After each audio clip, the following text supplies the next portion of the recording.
po. Sige, tiwala naman ako sa taste mo eh. Nescafe Classic. Timpla mo, masusunod.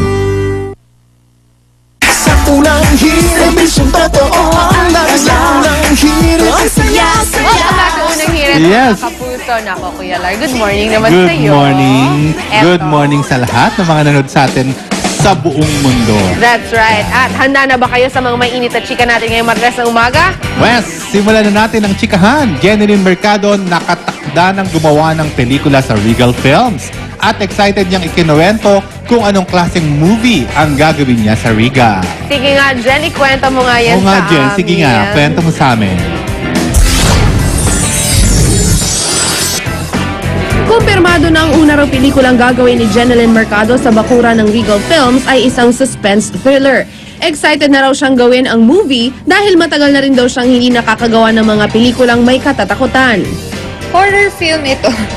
Horror film and medyo may pagka-psycho thriller. Ganyan.